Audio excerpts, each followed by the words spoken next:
Good afternoon, members of Spiritual and Cryptid Encounters. How's everybody doing this evening or afternoon? It's very sunny here in Texas. Hot. Let me send some invites out to see who would like to join tonight's live feed.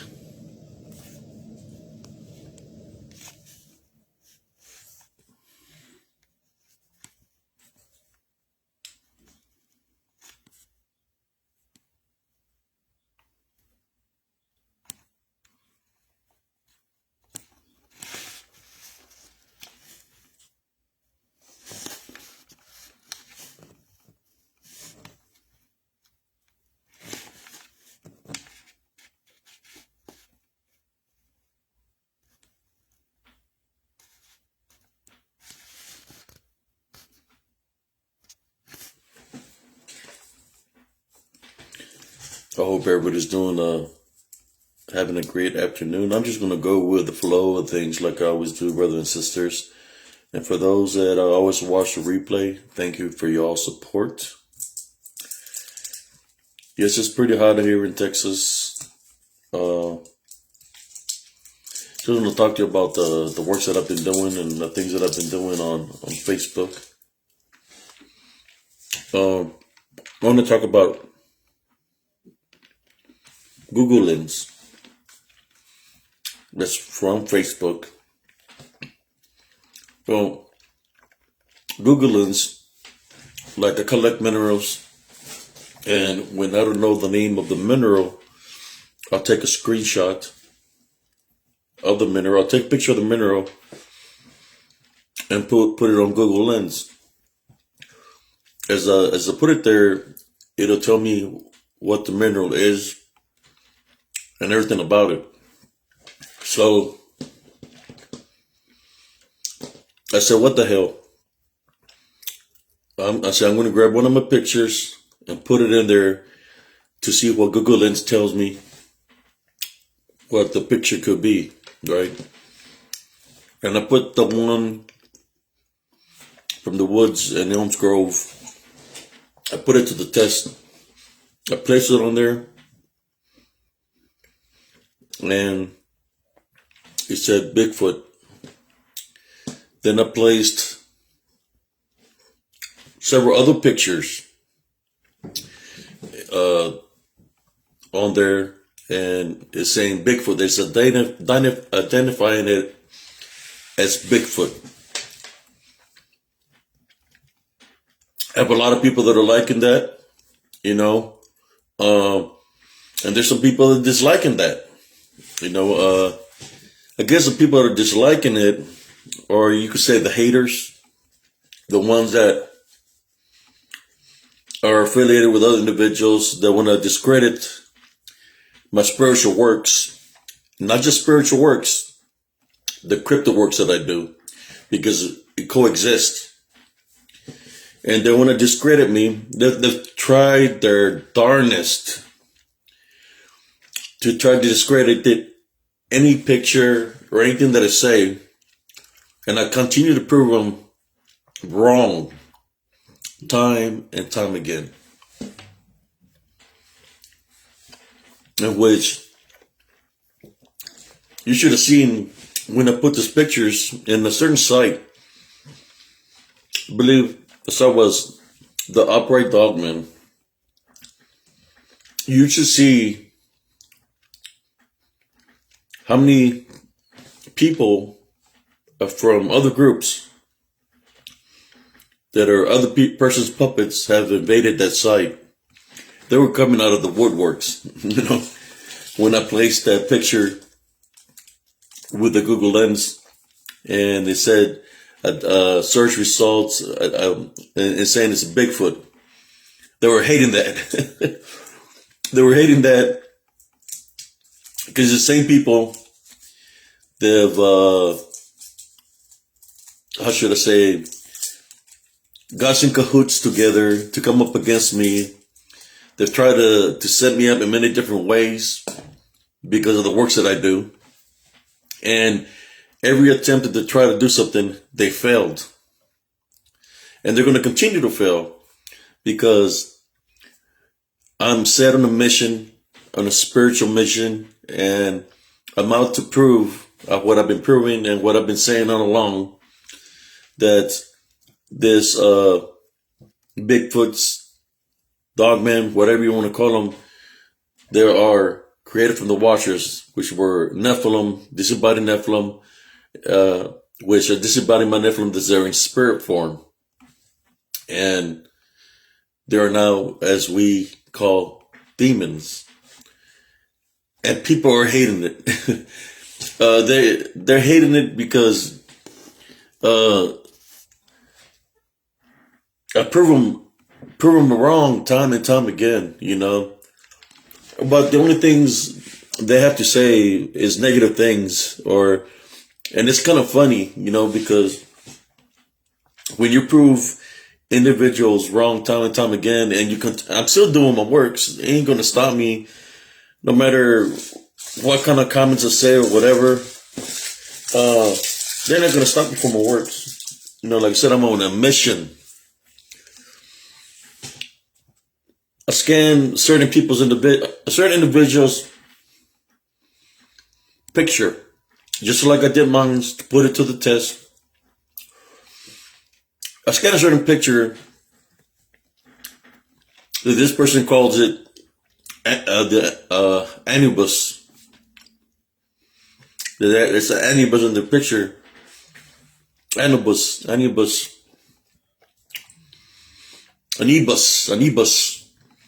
I scanned the picture, and all it showed me was trees and branches. It didn't ID it as nothing. And I tried many different ways, and it kept on showing me the same thing: trees, branches. So, I'm saying that if you want a picture debunked properly, you're more than welcome to send them my way. I'll debunk your picture with you through Google Lens. It's that simple. Or you can put it to the test. See what Google Lens tells you. Let's scan a picture of my dogs, and it says what kind of breed they are. And that's a simple way. My pictures, I've placed numerous pictures already, and it's IDing them as Bigfoot. And I still have pictures that I haven't even put, and it's IDing them as Bigfoot, that are from Elms Grove Mobile Home Park, and there are some of from the pictures here where I live in Temple that I captured not too long ago from a video that I made. I went to my old pictures, that are ones that I have, the picture from This Woods is Haunted, and it said it was a Bigfoot. That's where the search results were. And it shows images of the Patterson Bigfoot, and that's what it said it is. And that's Google Lens. They're pretty accurate. They're real accurate. There was a picture that somebody posted of like a chemtrail, and he had some ears in the back of the head. Well, I scanned that, and it said it was a possum. A certain kind of possum, a bushy possum or something like that. That's what it said it was. So, look, I've been doing this work for a long time, spiritually, way before I had spiritual and cryptid encounters. I had my site, Positive Spiritualist, doing spiritual work. And I'm here in the cryptid community. And I'll tell you what, man, there's a lot of people, because they're haters. They're haters because I'm proving them wrong time and time again. And this is one of them. I've had several pictures. The Google Lens says that my pictures are genuine and that they're Bigfoots. The only thing that I haven't seen is for them to say it's Dogman, but they're considering it a cryptid. And the only cryptid name that it comes out when I scan it is Bigfoot.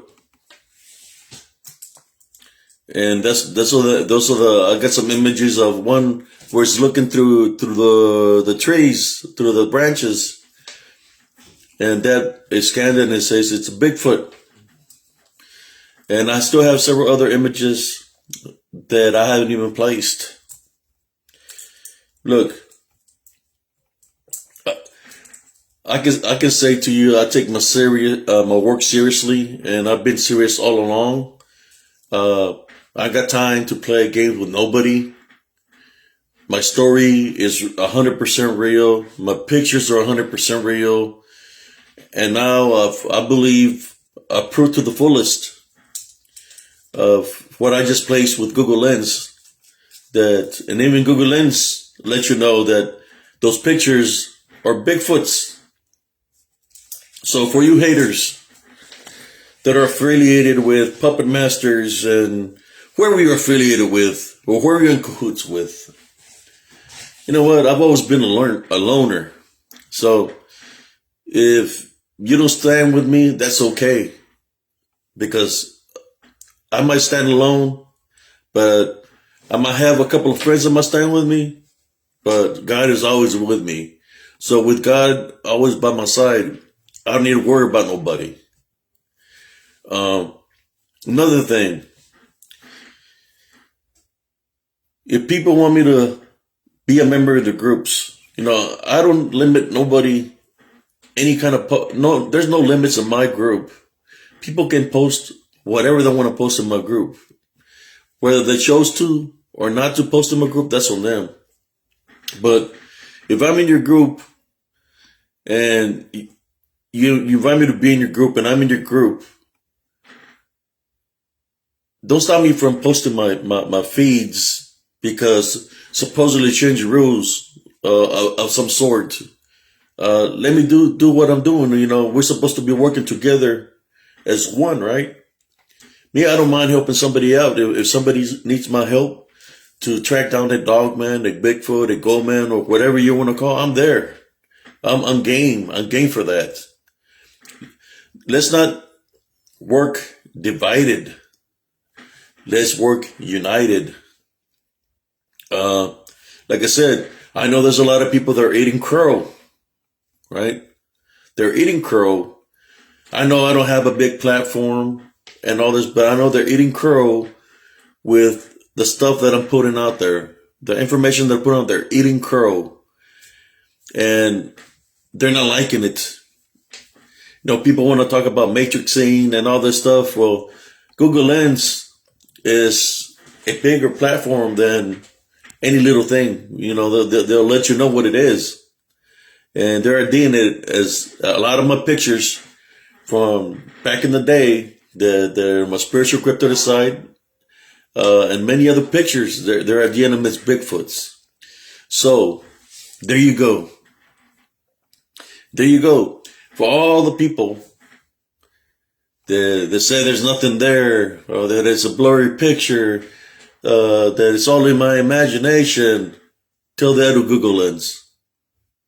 Because Google Lens has ID'd my pictures as genuine pictures, Bigfoots. So there you go, cryptid community. For those who love me and they accept me for who I am, thank you for your support. For those that don't like me and have talked crap about me, haven't given me a chance in any kind of way, or that have come up against me secretly, booyah. That's all I gotta say. Booyah. I'm telling you. Talking to a veteran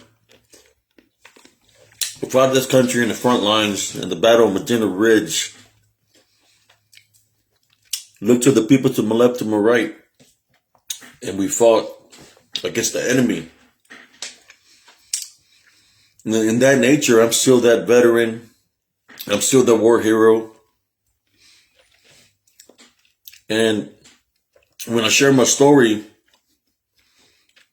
it was in confidentiality to the individual I was sharing it to, which was Mr. Vic Kundov. If people want to take my story out of perspective, that's on them, but I share my story truthfully. And I'm showing all this proof.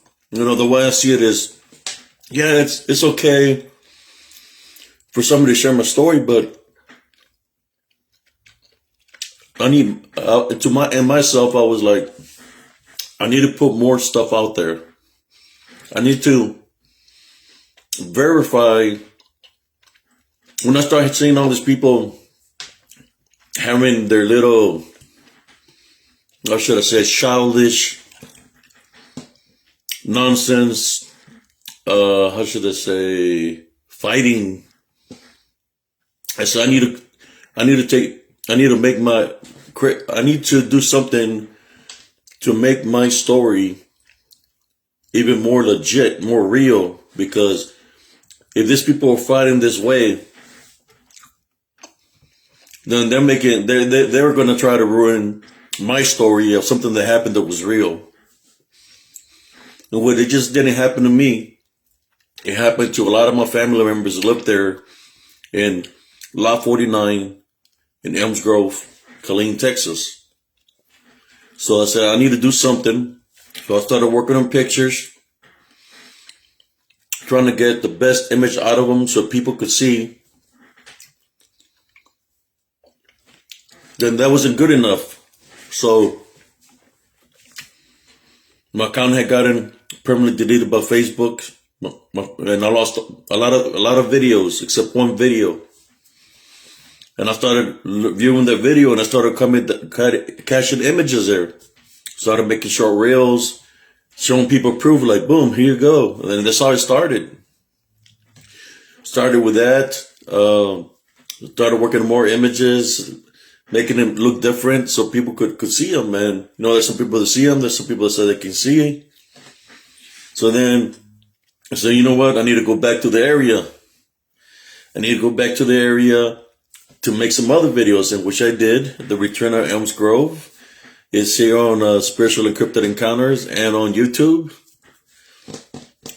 channel, Spiritual and Cryptid Encounters. And I caught some image there. I got one that I haven't posted yet from that video, and I will share it tonight. That I took a screenshot through Google Lens of that image, and it says it's a Bigfoot. And that's from the video of the Return of Elms Grove. There was an image by the woods, by the creek, and it confirmed it as a Bigfoot. So I had done that, and something within myself tell me, well, is that enough? Will people be happy? Will people be happy with the works that you're doing? And I said, you know what? It's not about the people. It's about the works that I want to do, because I'm not here for the people that are trolls. That the only thing they're here for is not to do the works,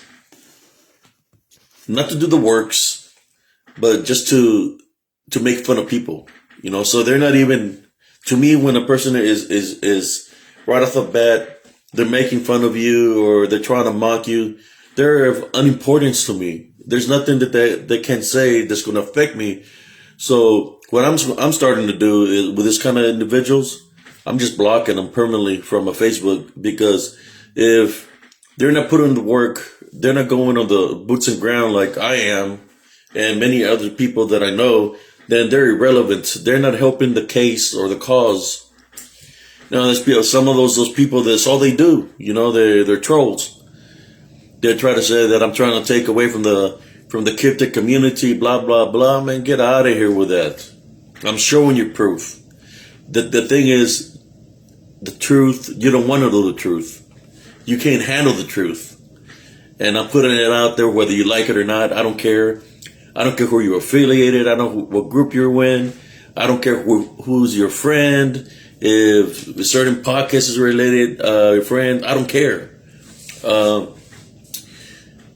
I'm just going to permanently block you from Facebook. Plain and simple. That's what I'm going to do from now on. From these people that the first thing that comes out of their mouth is making fun of my post, or being just ignorant. I'm not putting up with that. I don't got time for that. I put in a lot of work into the things that I do.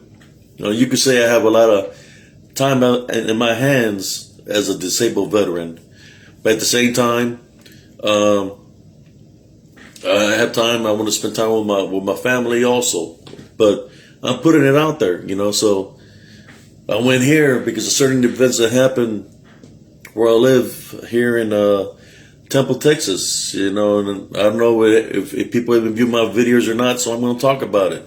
For those who do view the videos, there was a certain incident in my backyard in which all my dogs went crazy with a certain scent. The male dogs got in a fight.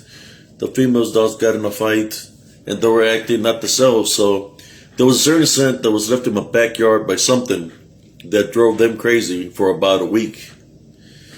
So I wanted to find out if possibly something came and left a scent, So I went to the nearest field that's by my house. There's an open space. I went there, did a live. Y'all seen the live. I did the live. I've done 2 lives there. The first time I heard whimpering. When I went there, I heard whimpering, and I had caught it in the image in the tree. I believe I got 2 images. The image is something looking through the branches. Debunked it as a Bigfoot. So I went back again. I went back to the area again and made another video. And I got another image of looks like an adolescent. And I did the Google Lens on it. And they said it's a Bigfoot.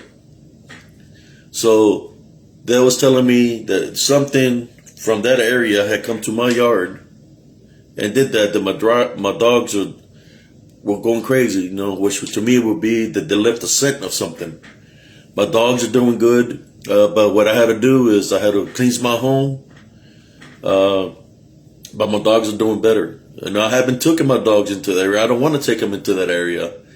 That's where I rather go by myself when I do go.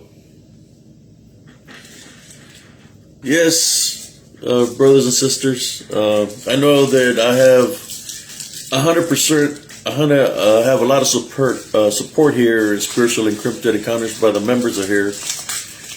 Whether they have the time to view my videos or not, I know I still have support here on Spiritual and Cryptid Encounters, and I thank y'all. Well, thank y'all for being here for me as through my journey in life, trying to put this out there in the open. There's many of you that been here. The reason I'm doing live early because, like I said, I want to do things with the family, and I know that there's other podcasts that pop up, but I'm not worried about them or worried about that right now. I'm just doing a video here for Spiritual and Cryptid Encounters. Maybe a day I'll do a video. I already got a couple of guests in mind that have been contacting me. There's been several people contacting me on my pictures, and I might have a guest one day. I'm just right now I'm trying to enjoy life. Once you find out what you've already known and you're placing it out there and you're, how should I say, maybe making people eat the crow out of their mouth because it says something bad about you or about your pictures, and they have to eat the crow because you're proving it wrong time and time again. And that's why I'm doing this. It wasn't initially for those individuals, but that's how I feel about those individuals that try to come up against me like puppets or trolls. That's how I feel about those individuals. Just which there's nothing that they say or they do that matters to me. What matters is the circle of friends that I do have, that I'm certain people that I'm meeting, and the certain people that are true, that they're true to me. That's what matters the most. And I support them, and I try to follow the best that I can the works that they do. Just as I would assume they'll follow me also. Whether it's a little like here or there. And I know one thing, that it doesn't matter who I'm with. You got this show on TV talking about searching for Bigfoot or Sasquatch, and they ain't found them. Well, I found them. Google Lens, and I found them. I got several pictures to prove that I found Bigfoot. They have a show, and they can cache a picture of a Bigfoot. I've caught several images of Bigfoots within this past week from my video. So they go out to these people from that show. If you really want to find them, give me a holler. I'll help y'all find them. And the things that you're doing, trying to locate them, is not the right things to do. I know how to locate something. And you know what? It's not about locating it, because you don't have to do nothing. It's going to find you. It's going to find you. And I believe the reason that it is always around me, like I said, these beings that are Bigfoot's dogman, or that manifest, I'll say it like this, that manifest into, how you doing, Brother Corey, that manifest, this manifestation, that manifest into this beastly forms. They can manifest into any beastly form, but that's what they do. The reason to manifest into a beastly form is for one thing or one reason only. One is for you to believe in it. And two, it manifests itself into a beastly form to see if it can find an opening of fear in you, right? Because if it scares you, it's an opening to spiritually attack you. You gotta remember, these beings, that's what they use to take a host. What I mean by that is to possess somebody. And that's what they do. They manifest into beastly form. So if somebody gets scared, that's the opening for them, not just to attack the individual, but they're able to go into the homes because of the fear factor. They're able to go inside the home. You heard stories where they said that they have a Bigfoot in their home, or a dogman in the home. Well, what they're dealing with is actually a demonic being that's going into the home because of the opening of fear, right? Or they might get mad or yell at it or whatever. Well, that's an opening, because you can't, like it says in the Bible, Beelzebub cannot cast out Beelzebub, right? Which means, if it's a spiritual battle, bad cannot take out bad, because it's never going to happen. So, but that's what he uses. You hear stories, brothers and sisters, whoever's just tuning in. How you doing, Brother Corey?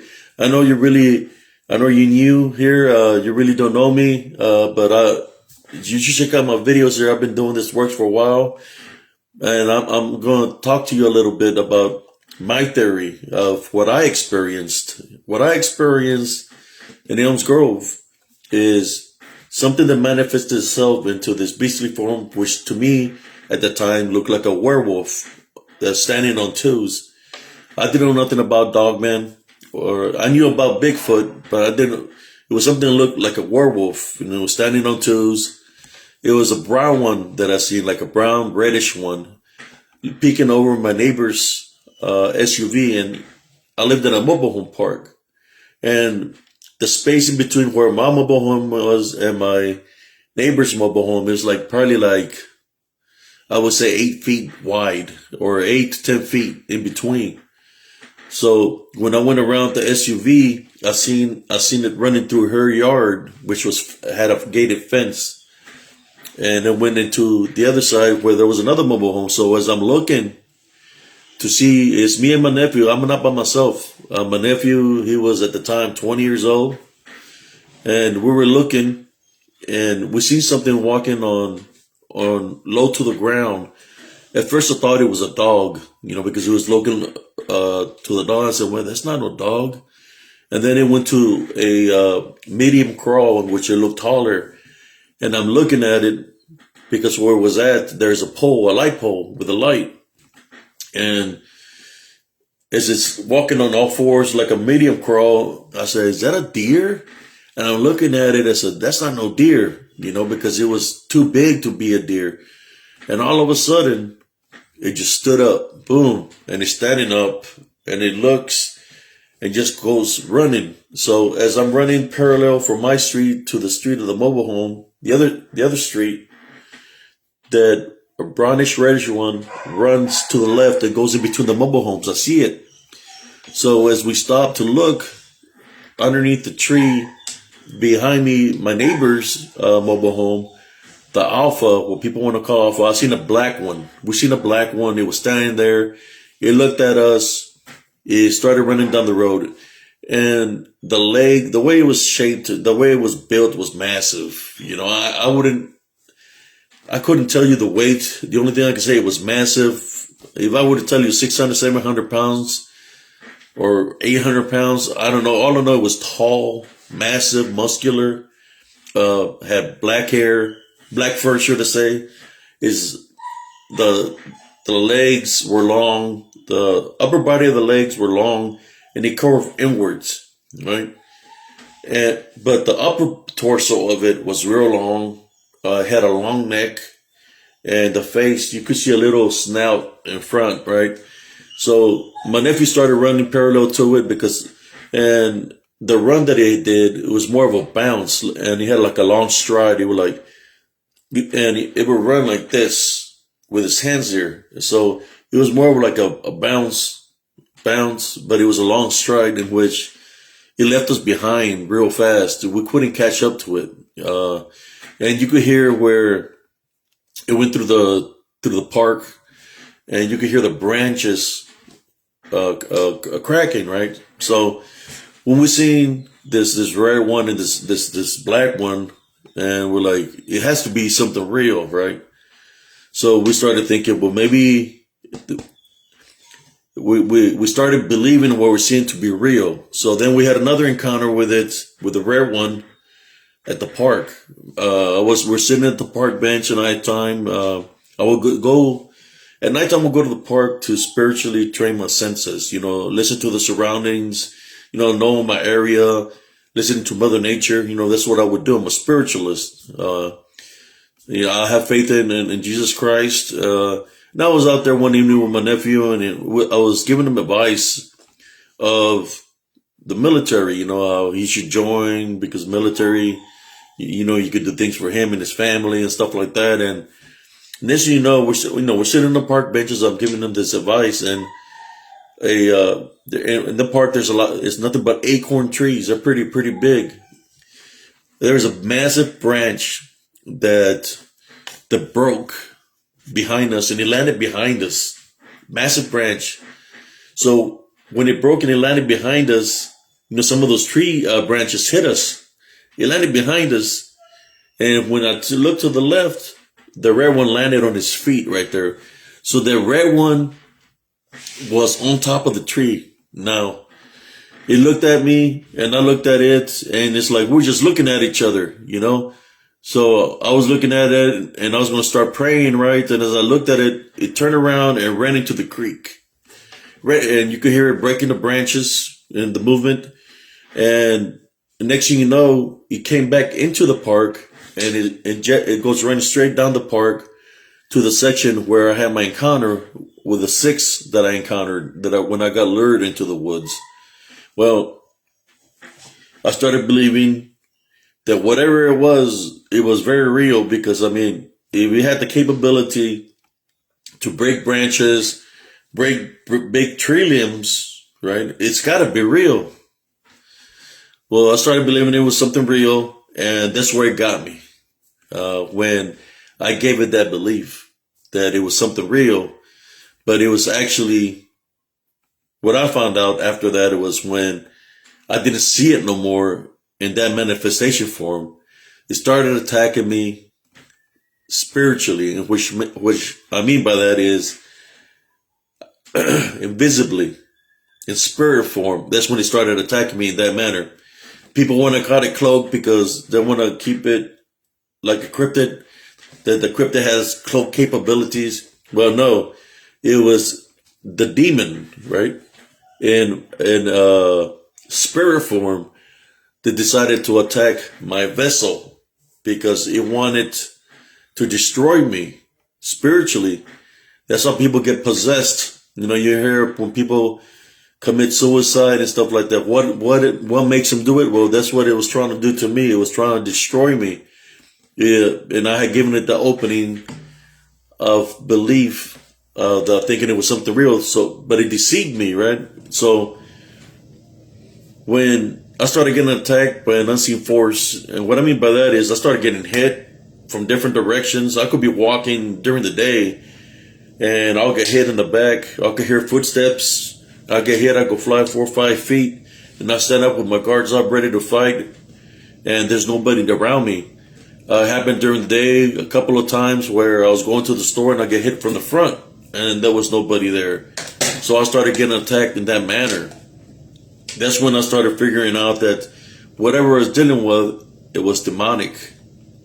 So, and I know how to fight spiritually. So I said, you know what, I'm going to take that authority away from it. You know, when you're being attacked by so many, because the legion is many, they call themselves the herd sometimes, or they might call themselves, the herd, but the legion is many. So you're not just fighting one, you're fighting many. People tell me, how do you get all those images? Why all these images, from my videos, all the spiritual videos, and I have all these images of this manifestations that would take. It's not that I knew that they were around me, that I couldn't see them, but I knew that I could feel their energy as they were around me, because they were around me because they wanted to destroy me. They wanted my vessel. They wanted me to give up my life, and if it's giving up my life, it's like if I'm giving up my soul. So I had to fight it spiritually. So as I started fighting spiritually, I don't know if you know this, Corey. Your first experience was when you were 6-year-old, lost in the woods. That showed me the way. This was in the 80s. I don't think they're demonic or they're part natural, but I've dealt with little. Let me see.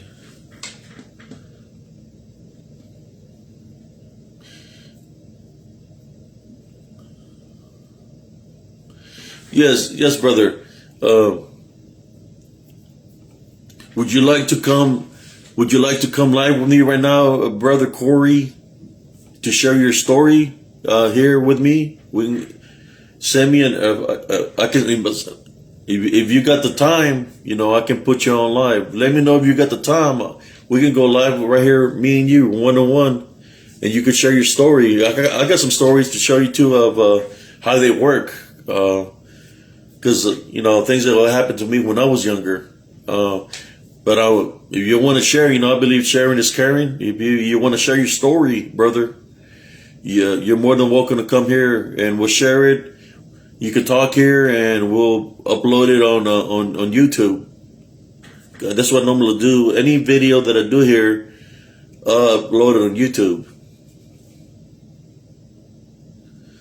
If you want to, I'm going to send you something here. I'm going to add you, see if you want to join. Send you a request. But if you're busy and you don't got the time, then I understand. But if you want to join, you're more than welcome to join. I'll send you a thing here. See if you want to join.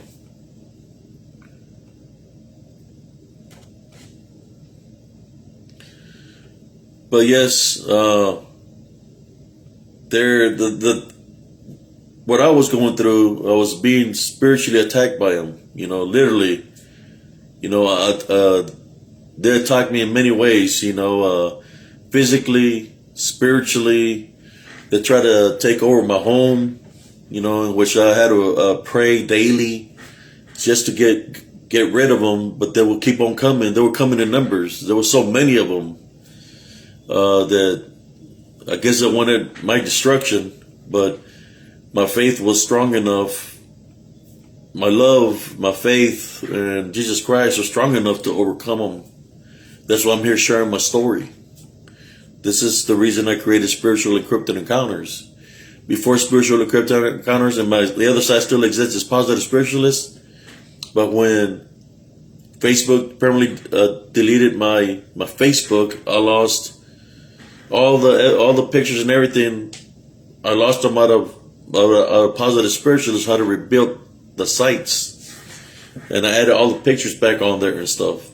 But I've been doing this works for a very long time, since like around 2011. You know, I've been doing videos and placing pictures and stuff like that. So I've been doing this work. So I've been fighting spiritually for a very long time, even before what happened to me in Elms Grove. No, I've been doing this works, you could say, for over 50 years. I've been doing this work since I was a kid. I've been doing the spiritual works, and I know how they work, Brother Corey.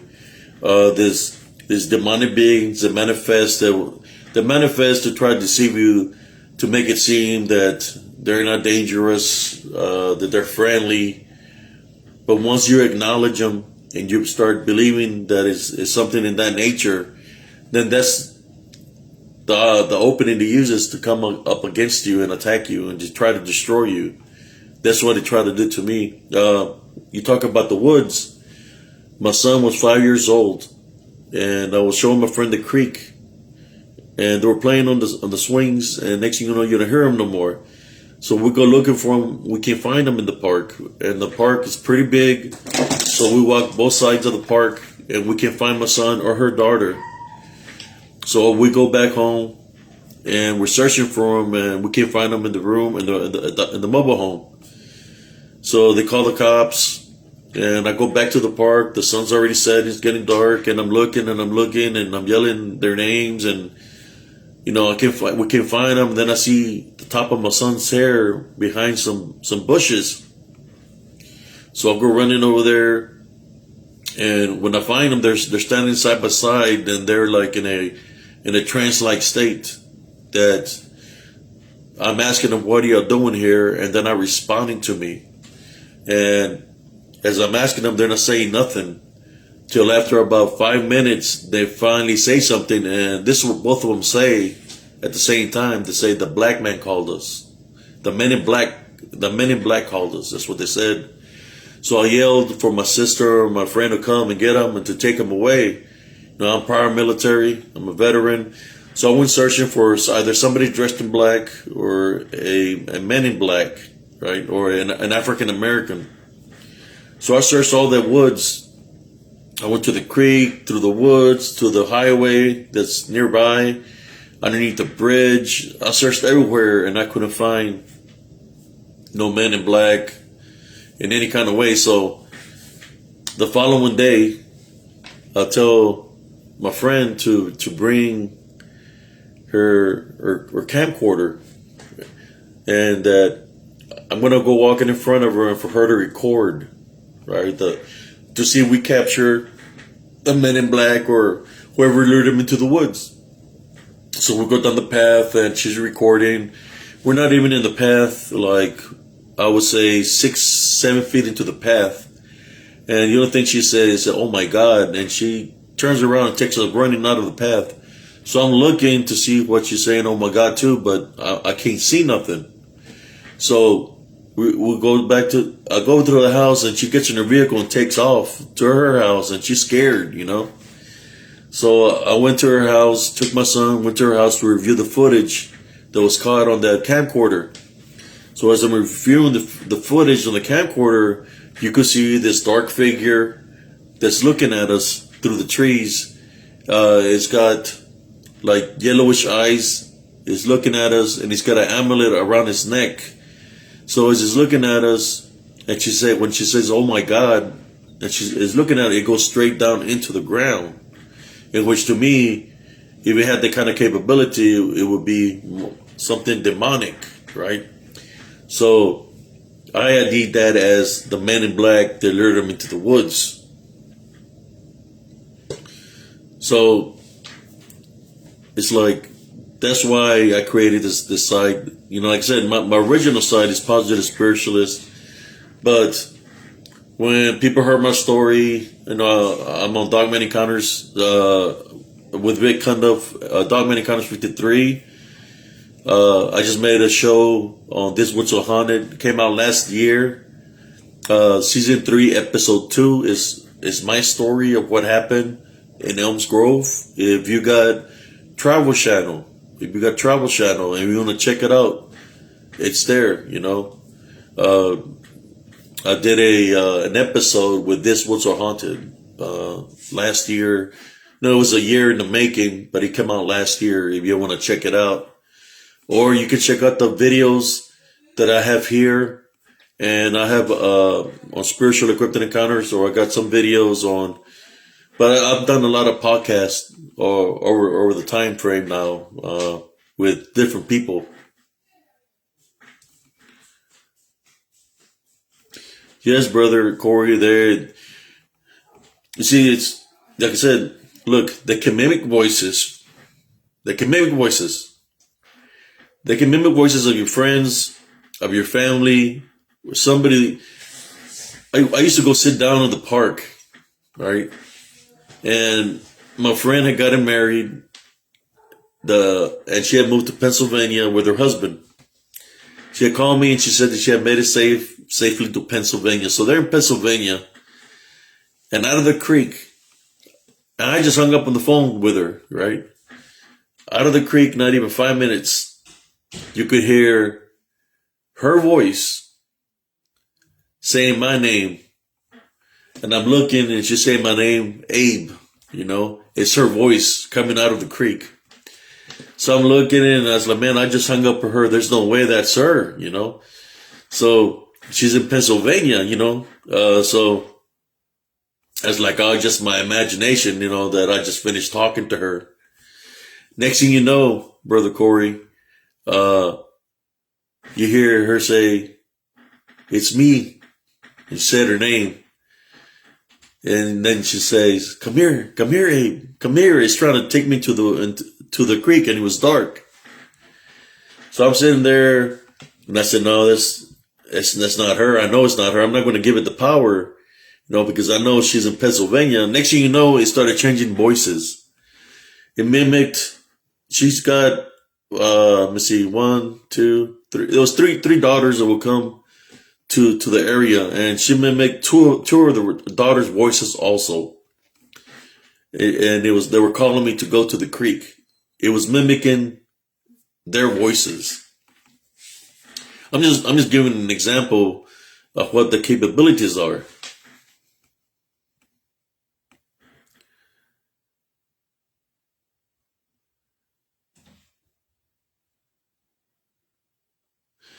Yes, brother. When you're talking about shamans, we're going into the realm of skinwalkers, shapeshifters. That's what I believe they are. I seen the skinwalker. I ran into the skinwalker 2 times. The skinwalker, there was a red fox, looking at me in my yard, and I was looking at the fox. So I started following the fox, and it ran around my neighbor's mobile home. So as I followed the fox around my neighbor's mobile home, I saw an old man. He had no clothes on. You could see his legs. He was barefooted, and he had a fur or a skin, what looked to be like of a coyote on his back. And he was walking hunchback. So I started following him. This evening was cold. It was cold out there, and he was barefooted with no clothes on, and just the thing on his head. You could see the fur on his back. So I started following him up the street, went down the road to the exit or entrance of the mobile home park. He went out one of those back roads. It's a big old quad. So I follow him around the quad, and I'm following him. I'm like 10 feet away from him, just walking behind him, seeing where he's going. So I see him go along a fence, and he takes a left. So I go and I'm looking at him going along the fence line, and then he goes behind a bush, right? So I'm trying to see if he's going to come up from behind the bush. But what happens is, what comes running behind the bush is not him no more. It's what do you call him? A Saint Bernard, like a Cujo, comes running from behind the bush and goes behind another bush. So I'm looking at 2 of the bushes that are in the open field, and I went down there for the man with the coyote skin or the Saint Bernard to come running from behind the trees, and none of them were coming out from behind the trees. Next thing you know, a bird flies from behind the bush and it goes up into the air. But I don't see the skinwalker no more, nor the Saint Bernard. So it transformed itself into that bird and flew away. And yes, you got to be careful because they can mimic a bird, and they'll whistle at you to try to lure you in. I have video where they're making whimpering sounds like an injured dog. When I cut some of the footage that you've noted, that you've seen, it's from the open space. They're whimpering, like trying to get me. It sounds like a dog in pain, like they're whimpering. You know, they want to lure you in so you can go to them. But that's what they do. You see, skinwalkers, shaman, they knew that the Bigfoots, what people call, or they call them Sasquatch, you know, they call them the Sasquatch. The Sasquatch was a demonic being. They knew this. So that demonic being, which they know is Sasquatch, showed them sorcery, in which some of the shaman, now they're shapeshifters, skinwalkers, whatever you want to call them. And some are wendigos, what people call wendigos, because they would eat human flesh. Where I live, in Central Texas, there used to be, the natives that were in the Central Texas area, they were cannibals.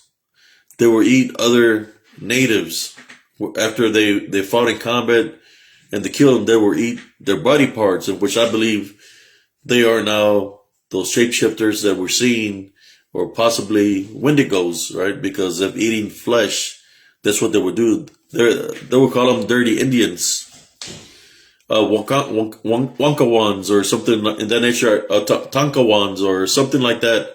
That's what their name was. I posted something about them here. So this was like dirty Indians.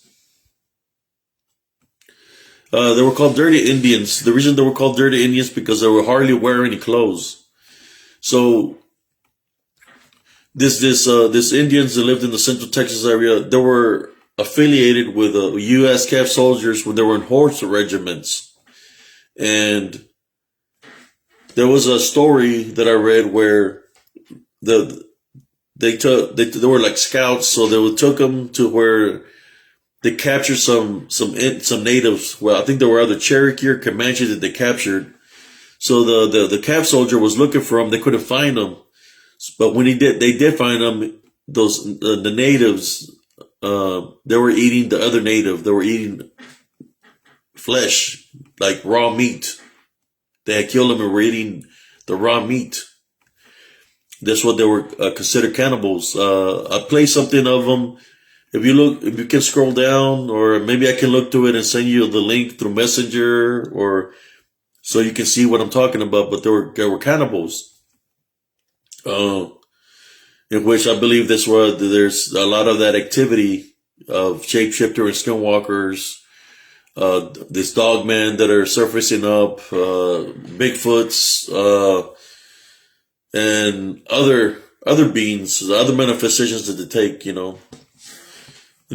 want to look at it that way. But like I said, they got the source was from what people call Sasquatch, where they were demonic beings that lived in the woods.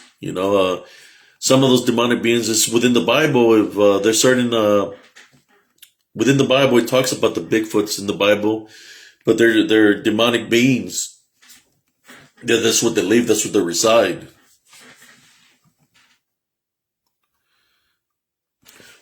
Yes. So another thing that they do to try to lure you in, they'll call your name. Where I live in the park, where I'll go sit down, and they'll be laughing at me. You could hear them.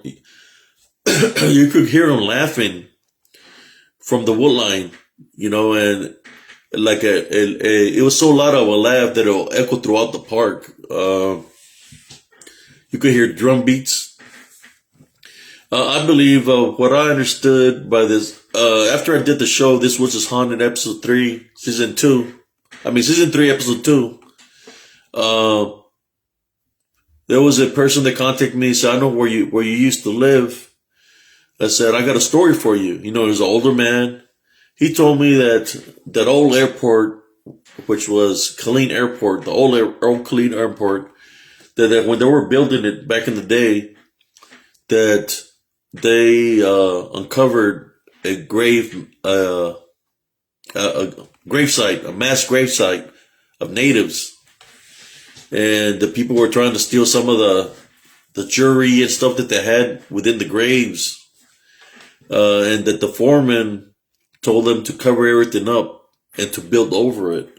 So that airport was right by where I lived, and I believe, by what he said, that all that area, even where I live, that it was a massive native gravesite, in which I believe that's one of the main key reasons there's a lot of that spiritual activity there, in which if you go into that area, you're going to catch some kind of a phenomenon, a spiritual phenomenon, because it's going to make its presence known to you. They're not shy, just put it that way.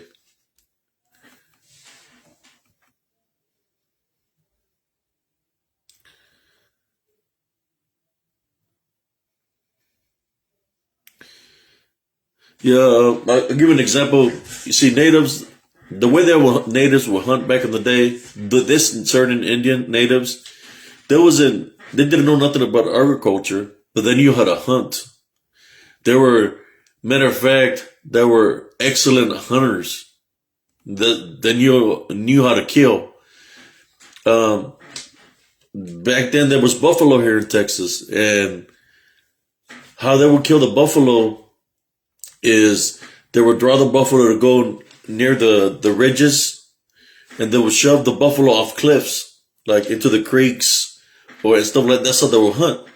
That's how they would kill. That's how they would eat. They were woodlanders. They live by the creeks and they live in the woods. They will make, when you hear the stories of all these formations of how woods are and all this, the people finding saying that it's Bigfoot creating this and all that. Well, that's what those natives used to live like that. They would use branches to build those formations in that manner. When you hear about the circle formations, where they're finding rocks in a circle formation, people saying, "Oh, those are Bigfoots doing it." No, these natives. The reason they would do circle formations is for two things. I'm going to share this with you, brother Corey. They will make circle formation with rocks when somebody was sick, right? So they'll put the sick person in the circle, and then the shaman will come dressed in his gear, and some of the gear that he had on was like a face of a wolf or a face of an animal, some kind of beast, right? So he'll come and he start praying, trying to pray for the person to get rid of the sickness away from them, to help them live. And there's another times when they do the same ritual when somebody was dying, that they would do the same formation with a circle of rocks in a circle, and they would pray when the person was dying. But there was another circle formation they would do also.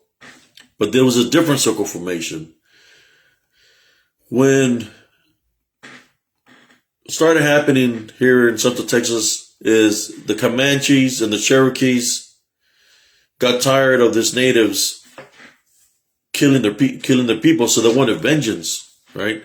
So they came hunting for them. They came to kill them. So they were killing a lot of those natives. They were killing them.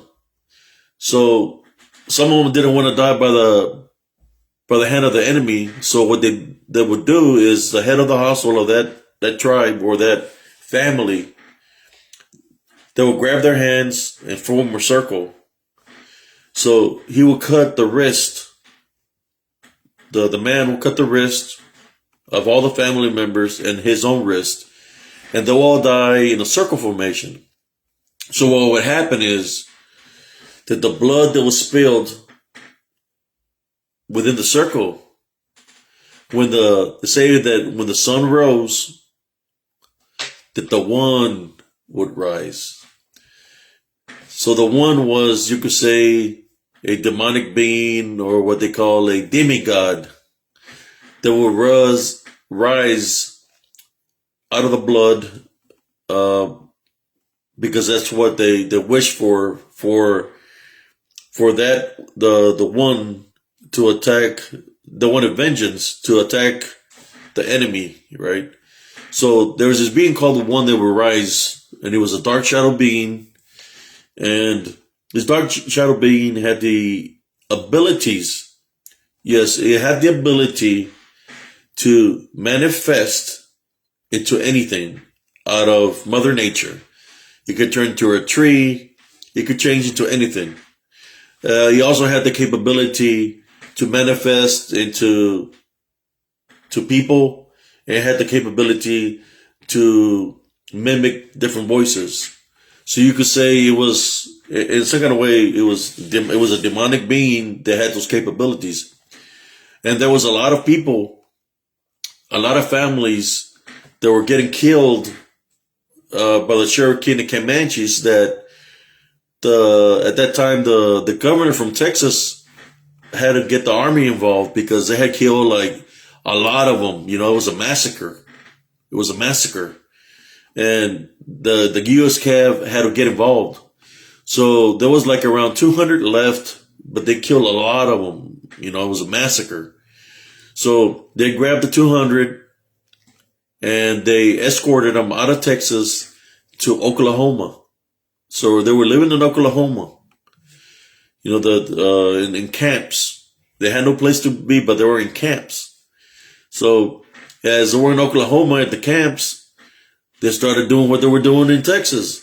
They started killing other natives and other people over there in that manner, like they were killing them here, eating the flesh. So they started getting killed over there. So the governor from Oklahoma sent them back to Texas. So they came back to Texas, and the Cherokee and the Comanches were coming after them again and start killing them. So the governor from Texas sent them to, what I understand, the last final place I went to was Oklahoma, was New Mexico and Arizona. That's where they got sent to.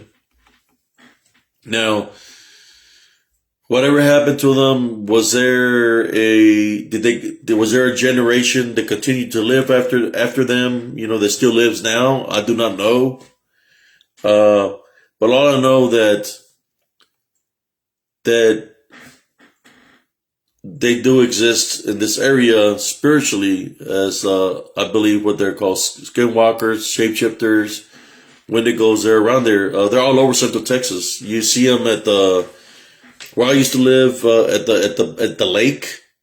I spotted them there at the lake, in their beastly forms, shadow figure forms, whatever you want to call it. There was a Domino's guy that told me that the shapeshifter passed right in front of his vehicle as he was delivering a pizza by the lake, and he said it scared the hell out of him. You know, that he said, "How did it look?" And he told me how it looked. That he was walking with like a fur on his back, a skin of a coyote. He said it scared the hell out of him. You know, so they're around the area. Oh yeah, they're still around. And you don't know, you know, Fort Hood is a big place. Fort Hood is a lot of wood. So we don't know. I mean, supposedly this happened a long time ago where they're not here no more, but we don't know if they still do exist. If someone still live in the woods, like I said, they were master hunters. They knew how to hunt the prey. So when I hear the stories of this dog man and this, you know, it makes you think that it possibly could be this natives that got, you know, whether it was the circles or the Sasquatches gave them some kind of power that they have these abilities now, and they're causing havoc. You know, they're causing havoc. Not just around here, but these other areas I'm talking about, because possibly some other state in Oklahoma, you got New Mexico, and you got Arizona. And I know for a fact that there's activity in New Mexico and Arizona in that nature, the same activity that happens here in Texas. And I have a friend that lives in Oklahoma, and he told me the same activity happens over there in Oklahoma. And that's where these natives moved to. or where they got moved by the military. I know on Fort Hood, it's government property, but there's certain ranges of Fort Hood where up on the mountain ranges you're not allowed to go up there because it's sacred ground, where it's Indian burial ground. We're not allowed to go up there. But yes, I believe they're around in the nature, and that's the reason I created spiritually cryptid encounters, positive spiritual cryptid encounters, and I do the pictures that I do because I want people to see spiritually, open up spiritually to be able to understand where I'm coming from. That's why I'm sharing this story with you. What I think they are, that they had these capabilities, but it all comes from the source. Because in which the shaman believe, they would say that the shaman knew that the Bigfoots were demons, and that's where they got their sorcery, if you want to call it sorcery, or whatever deals are made with the demons. That's how they're able to do the things that they do now.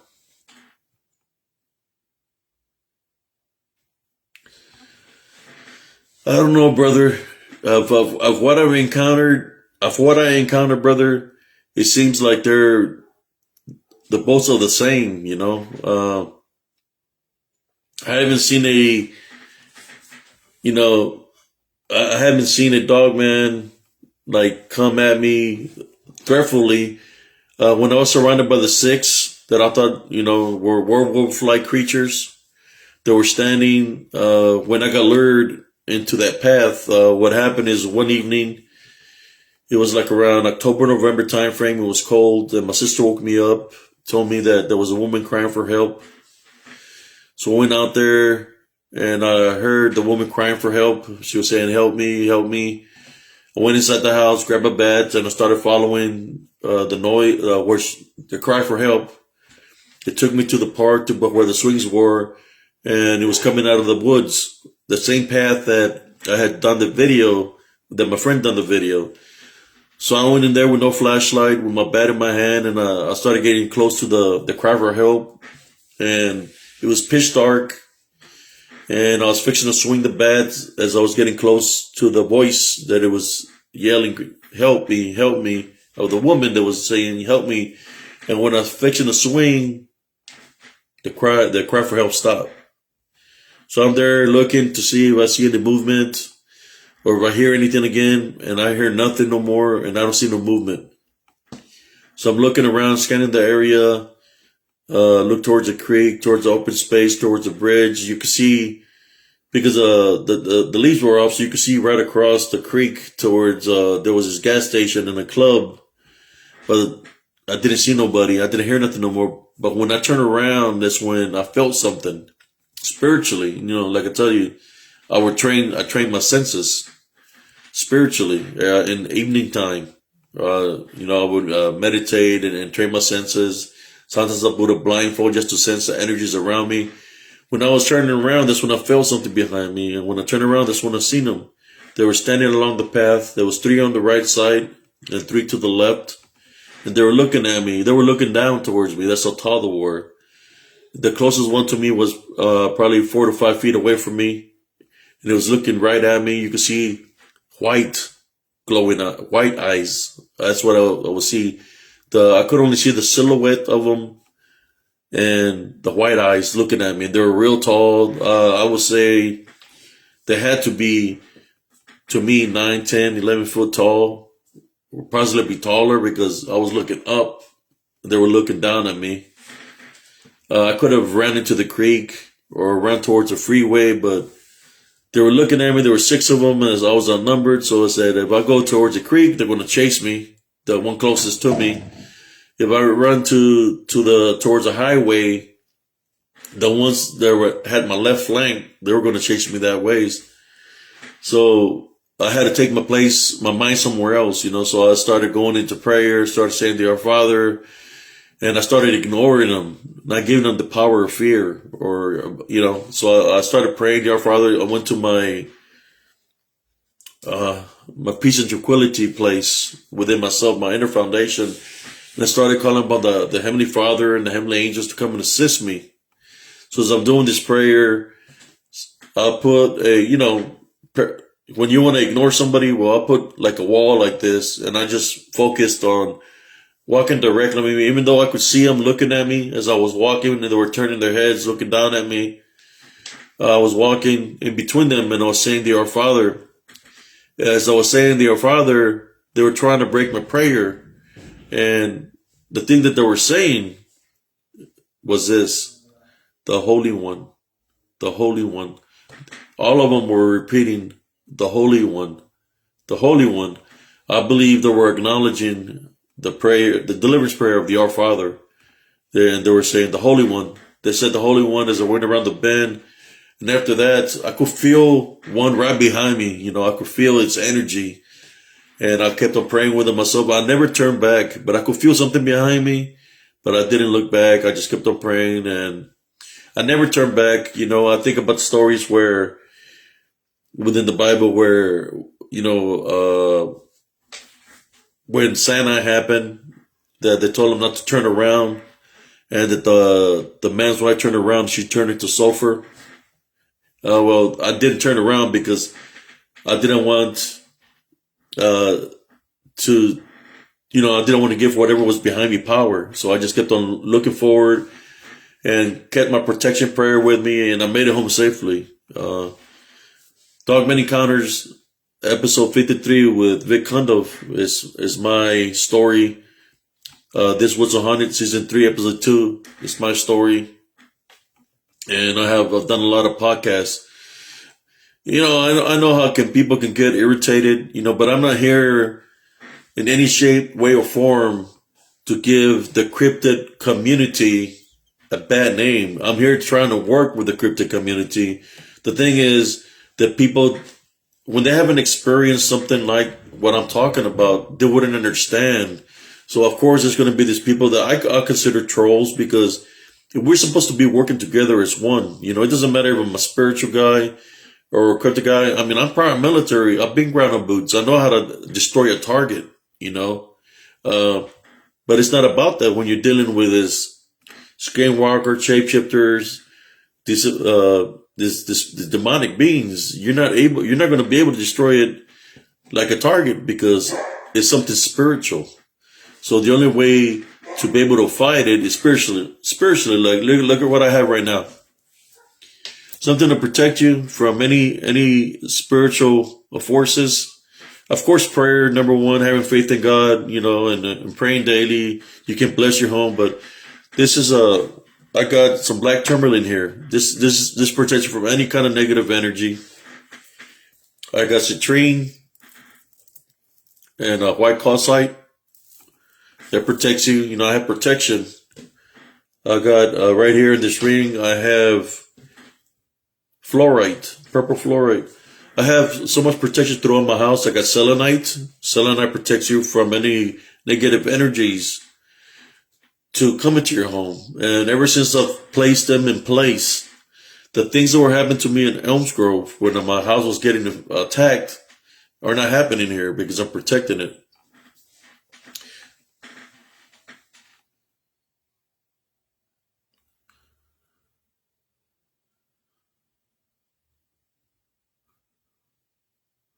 Yeah, that's what they do, brother. Because you already you believing in them, right? Because you're thinking, well, that's how they get you. That's how they get you. They show you a form. They show you a manifestation. Well, I call it a manifestation. Like I said, I've been tracking them. Look, when I was tracking them, I was trying to find the person to lure my son into the woods, because I wanted to catch him. So I went full battle rattle. I put on my gear. I went on the hunt for him. I went in the hunt for this person in black, or this person that lured my son into the woods. I put out camouflage on my face. I went on the hunt in the woods at nighttime to see if I would run into this person. Every night I will go on the hunt. One night, I'll take machetes with me and everything. One night I was by a tree. This is what happened. I was by a tree, and I heard something making a squealing sound of some sort. And when I looked down, It looked like something with a lot of teeth. That's all I know. It was real small, and I had my machete in my hand, and I could have swung and hit it, but I didn't. Something told me, don't do it. I could have killed it. So I left it, put my machete back in my gear, and I started walking away. As I was walking away, because I heard an accident happen on the highway, right? So I started walking through the tree line. It's nighttime. And as I was walking towards the highway, something was walking into the wood line, and it was huge. It was massive. It looked like a Bigfoot. It brushed against me, and it went, you could say it literally went right through me. It didn't hit me. It went through me. In which, when it went through me, I started feeling weird. I wasn't feeling myself, so I started praying to our Father. It was feeling like I was being, like I brushed against something very negative, you know? So when it was making the crying sound, I guess you call it was a cry for help, that thing came. I believe, you know, what people want to call adolescent, but when it went by me, it went through me. So that's telling me it's, like I said, a demonic being of sort. That has the capability. I don't know. Maybe there's a lot of other things that I might not understand or whatever. But all I know is it has that ability. Whatever it is, it has the ability to go right through you. In which, within the Bible, that's what that unclean spirit, not unclean spirit, but a disembodied Nephilim was created by the Watchers, which is a demon that is always looking for a host to possess, not just to possess, but to destroy. And that's what it does. And that's why I'm telling you that I believe what you're dealing with, you start believing in it, and it gets, how should I say, the spiritual control over you, because it wants you to believe in it so it can put it to the test. I put it to the test numerous times where I say, I tie, bind, and rebuke you in Jesus' name, and it would just, boom, it was gone. It would disappear. Boom. I say, I tie, bind, and rebuke you in Jesus' name. Put it to the test. Next time you see the dog man that you're seeing over there, that's how you will know that if it's real or not real. I've done it where I say, I tie, bind, and rebuke you, and he just disappears in thin air. When I say, I tie, bind, and rebuke you in Jesus' name.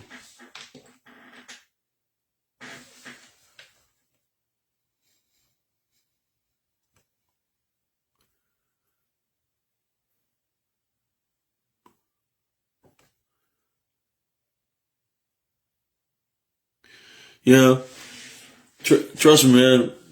I had gear, weapons, knives, and everything, and I put all that up. I put all that up in my back in my room. I put the gear up because then I knew what I was dealing with was something spiritual, and the only way I was going to be able to deal it is through prayer, through the wisdom and knowledge that I knew about fighting spiritually. In which every time they came, I had to go into prayer, rather, and start rebuking them. They were coming in numbers, man. I'm talking about 16. It got rid that bad. They were coming in numbers. There was like 16 just coming. They come bang on my mobile home. My mobile home had dents way on top of the mobile home where it would come pound on the mobile home. I kicked in my door. It was trying to take charge of my foundation, you know, and that's why I say you can't believe in it in that way, because if you do believe in that it's a dogman or Bigfoot, then and if it's not, and if it's demonic, then in some sense of a way, you're giving it that opening to come and spiritually attack you because you're believing in it. Even though you say, well, I believe in a dogman, I believe in Bigfoot, I believe in goat man, but you're believing in it, so that's the authority it uses to come and attack you or come into your home when you give it that authority. Right. So it's up to us to say, you know what? You're not welcome in my home. You're not welcome in my mind. Be gone. Leave. You're not welcome. Yeah, it manifests in different manifestations. It can manifest itself into a woman, into children. You can hear them sometimes early in the morning, around 3 o'clock in the morning, where you can hear little kids laughing outside. But that's what they are. They're the demonic beings that manifest themselves in that manner. They can mimic voices. That's what they do. And it wants you to believe. That's what it was about. It wants you to believe that it's kids, if it's that it wants you to believe it's a dogman or a Bigfoot, so it can try to attach itself to you, or in some kind of way, it wants to invite through fear. Or imagine you get mad, right? You get mad, you start shooting your gun. If you're seeing that something, start showing your weapon. Well, that's the opening it wants, right? The hatred, the anger, that's the opening it uses to attach itself to you, because that's what it feeds off. That's the energy it feeds off. It feeds off anger. It feeds off fear and unforgiveness. And what I mean by forgiveness, you have somebody in your life that you ever forgiven, that could be an opening for you to get spiritually attacked. So you have to forgive. Forgiveness is part of love, right? So when I say always maintain a love foundation, that means within your love foundation, there should be no unforgiveness, no hatred, no fear, no vengeance in any kind of way. Once you forgive, then your foundation is going to be that strong, in which the Heavenly Father will spiritually bless you with what I call, or what is written, the spiritual gifts of discernment, in which with the spiritual gifts of discernment, it's how I can sense the spirits of the pictures that are placed, the videos, because when I'm out there, I'm sensing them. I can feel them. If you were to be there with me, Brother Corey, you can have an EVP with you, and you're gonna catch where they're cussing. Think of one of them, it calls me an a-hole. It says bad words, and you're gonna catch that EVP's on there, where it's cussing at me because it don't like me, because it knows who I am or what I believe in. But that's what it does.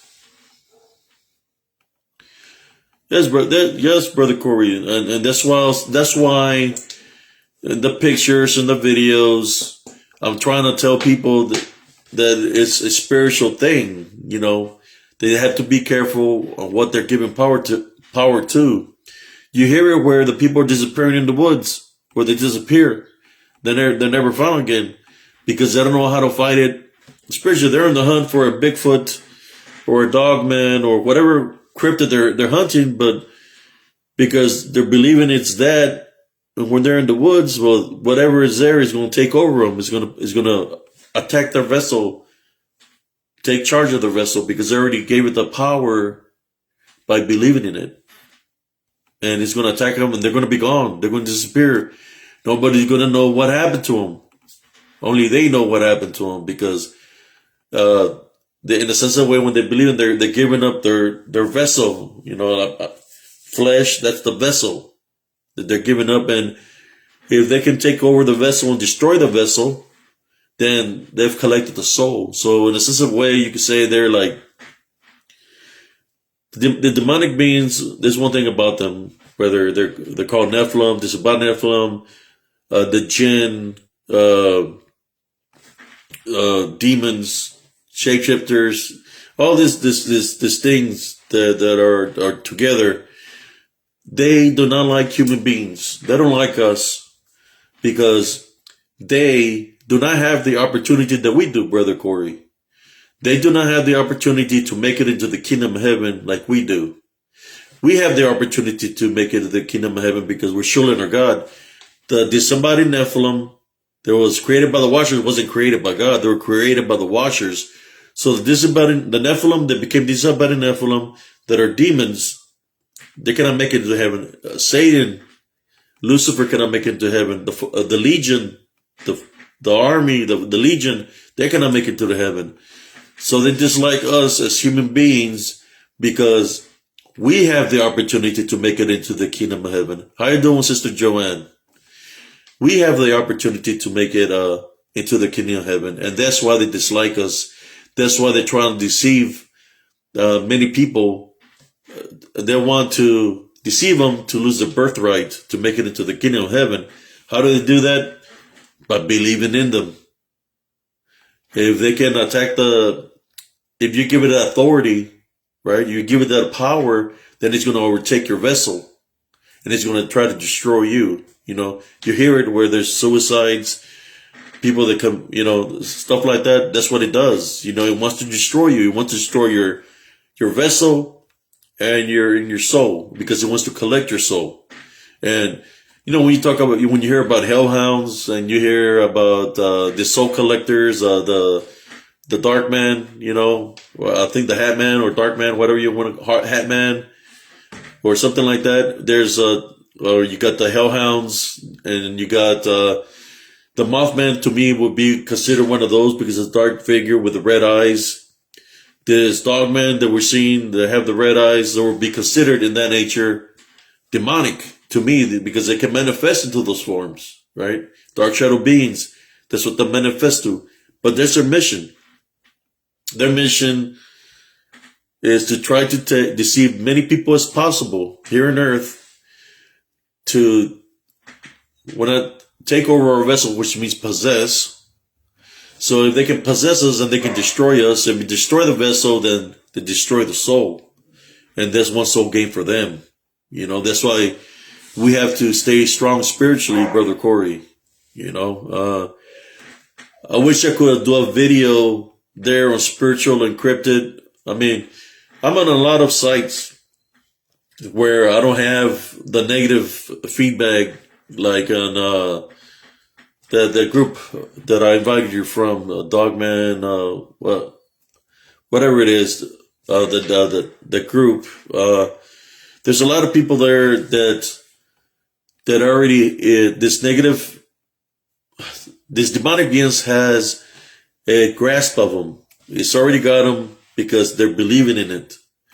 So when I come, they know who I am spiritually, you know, so they're going to use these people to come up against me because they don't want me to tell them the truth. Just like I'm telling you the truth right now of what it's about. Yes. But not Don Peak. There's another one called, something Dogman Upright, some other site I'm on. Not Don Peak's, Brother Corey. There's another group, a different group. I can't remember the name of it right now.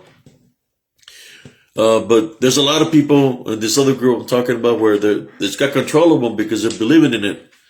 I'm just bringing it out to the open, and this is what I do. This is the works to do because I don't want, you know, have you ever heard the term, you don't want to wish your worst enemy anything bad? Well, I'm here to make a difference. You know, that's why I'm sharing the wisdom and knowledge to you. And people, the group members here, Spiritual and Cryptid Encounters, they know me. You know, I've been doing this work for a long time. My other group, Positive Spiritualists, I've been doing the works there too. Now I do other works in Lightworkers Live Feeds, Lightworkers of the World. This is the works that I do. And I'm just trying to, I don't want people to go through what I went through. And that's why I do this works.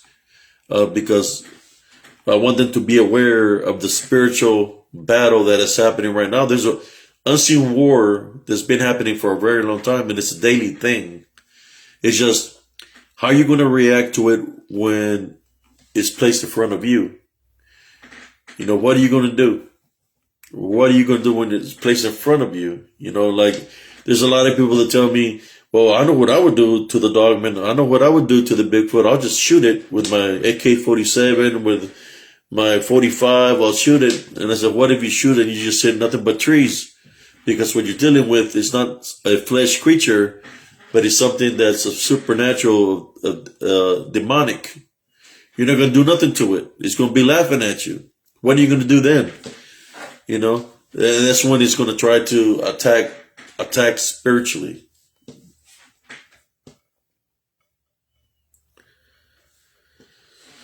Yes, you know, I'm telling you, brother, there's a lot of things out there in the social media that is fake.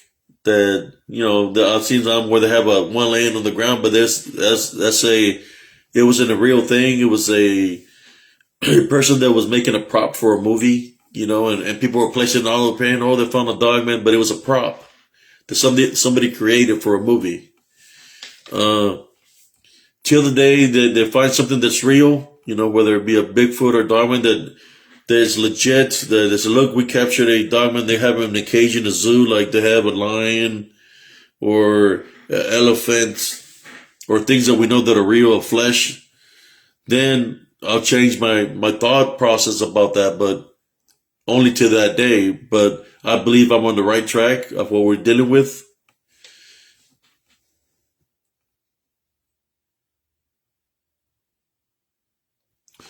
Yes, I understand, Brother Corey. Like I said, I seen it when it manifested and looked like it was something real, but then when it started attacking me, I'm also literally getting hit in the back. I had scratch marks. I got pictures where I got shoved off a cliff.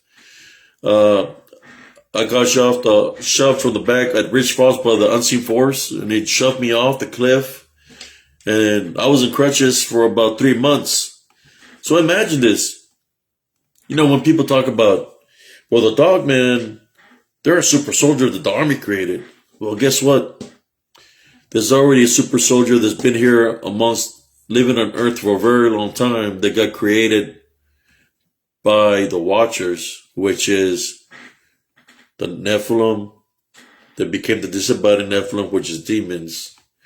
That's a super soldier that can manifest into any form. It can mimic any voice. And it can attack if you give it an opening. Imagine this. It'll possess your body, destroy your flesh, and collect your soul without having to use a weapon. That's what it does. I have a video, Brother Corey, where I have a picture where you can see something in front of me. Well, I have the reel for that. I got it on YouTube, but I got it on Spiritual Contact where you see it where they come out of nowhere. There's this dog-like creatures come out of nowhere, but they're like in invisible form, but you can still see them. You can see their shape. You can see where they're standing in front of me. There's 3 of them. They come out of nowhere. I had gone back to my old home where I used to live, my lot, and I was looking at my lot. My mobile home is not there no more. I was going to go do a live video there at the park, and that's when it happened, where it came out of nowhere. And you could see one of them, like, coming towards my face, like it tried to come towards my face, and I start, and I'm just recording because I'm doing a live, and it just happened to come out on my live.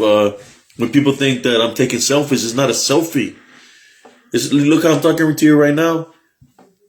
I'm talking to you like this. Well, that's when I make my videos. So if something's coming up behind me when I'm in these areas, it's not that when I take a screenshot, it's going to look like a selfie, but it's not the selfie. And most of the times that I'm taking these pictures, I'm not actually seeing nothing visually. I'm sensing things. Like if I hear a voice, I move the camera a certain way, right? To see if it captures anything in the recording. Or I sense something. I can sense it with my senses. But it's not appearing in physical form in front of me. So when I debunk the video, so I'm going to go to this where I heard this, or I'm going to go to here where I heard the whimpering, or I'm going to go here where I felt something, and that's where I catch the images, and that's where they come out, because they're right there.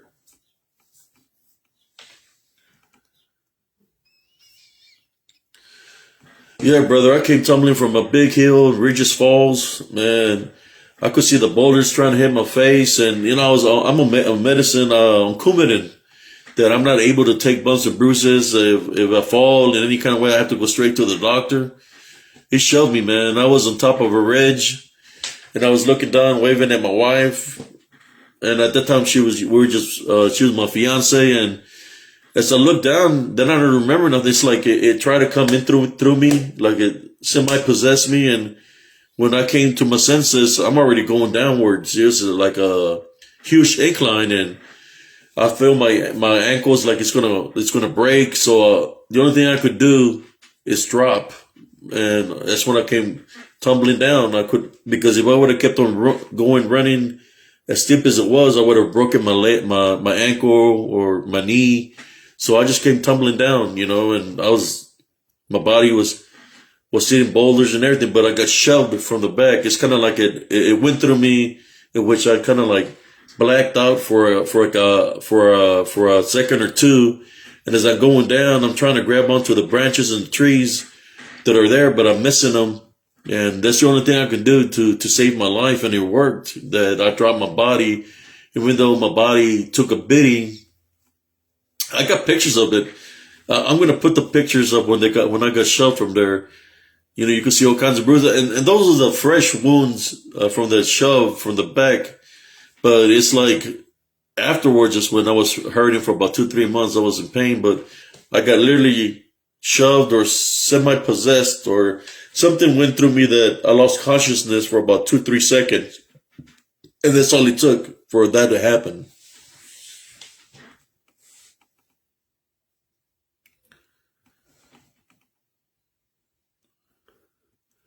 Yeah. I'll give another example. There's a Family Dollar. Family Dollar, sometimes they have the water. They had, those portable waters where you can fill up the gallons, the big jugs of water, and you pay a certain amount of money. Well, I was filling up one of those jugs or your gallons. I'll go fill up water from there, And I was waiting for my nephew to come from the store, and it was nighttime, and I was filling up the water jugs. I guess it was like a quarter to fill up a gallon, So I was filling up the water jug, and when I picked up the water jugs to look for my nephew who was coming down the street, I got hit in the back. It hit me that the water jugs flew out of my hand. It hit me so hard, and I dropped, and I was on the ground. I was laid out on the ground, and then my nephew came to see me on the ground. And he said, "What happened, Unc? What happened, Unc?" And I said, "No, something hit me in the back, So when we got home, I had a big old welt. I mean, it was huge on the center of my back where I got hit by an unseen force. But this is the kind of activity that's there in Elms Grove where I had my encounter, where I used to live. I don't live there no more. I moved out of there. The only reason I was there is because I had a mortgage and I was paying my mobile home. Once I paid off the mobile home, I was out. I left it there. I didn't want to do nothing with it, I had too many bad experiences, and I moved to Temple. Oh, they can follow you, yes, Brother Corey. When I moved to Temple, at the time, my girlfriend at the time, she's my wife now, she was living in an apartment complex. These are the things that they would do. They were like urinating on the doors of my mobile home and on my vehicle. They would urinate on it, right, like marking its territory. They found the apartment complex was on the second floor, and I seen something fast move running down, and it looked like the alpha dog man, what people call alpha, but to me it's demonic. It was going fast down the stairwell, and when I opened the door, you could see the piss, and it smelled like piss. It had urinated on my door. So we moved from there to a house. We got a house, and everything was pretty good there, and nothing strange was happening. Then one evening, I had got me some German Shepherds, and they needed to go to the restroom. So I was taking them outside to go to the restroom. They went in front of me, and when I opened the door to let them out, and they were walking down the stairs, you heard a loud growl from the top of the tree. And this is in the neighborhood. And on top of the tree, loud growl. It was so loud of a growl that the dogs came running back inside the house. And the only thing I did is close the door and put on the bolt. Because I didn't know what was the loud growl that was coming from the top of the tree. So I started praying. So you know what? I'm not afraid. I've been through this. So I went out the front door, and I went outside, and I was like looking, and I said, "Hey, I'm not afraid of you," because I felt the same presence like in Elms Grove. And he was standing by the side of my house, and he was looking at me. You could see the white eyes looking at me. And I said, "I tie, bind, and rebuke you in Jesus' name." And when I said that, it was gone. But it was there it was behind, it's just like a flower that grows pink flowers. It's like it's not a tree, but it's like little branches. It was right behind it. It was standing over it. And I said, "I tie, bind, and rebuke in Jesus' name," and it was gone. So I moved from there to where I live now. And the only incident that has happened here now is the one where something left a scent in my backyard, and my dogs were going crazy, and they were started fighting amongst each other. The male dogs started fighting, and the female dogs started fighting. So something was in the air that was making them act strange. They wasn't acting themselves. It was so bad that we're thinking about getting rid of all of them. But I said no. There's something else is in the works here. See, because the dogs, they can sense and they can see them. So whatever it was trying to get us to get rid of our dogs. Luckily, we still have them. We separated them, but they're acting better now. But whatever it was trying to get us to get rid of our dogs. But thank God we still have them. Yeah, but I've heard stories of a gwigwi, just like I've heard of, what's the other one? I've heard some of the duendes. My cousin said she had an experience with the duendes in South Texas. She said that her daughter something was calling her daughter's name into the woods, and they said it was a duende.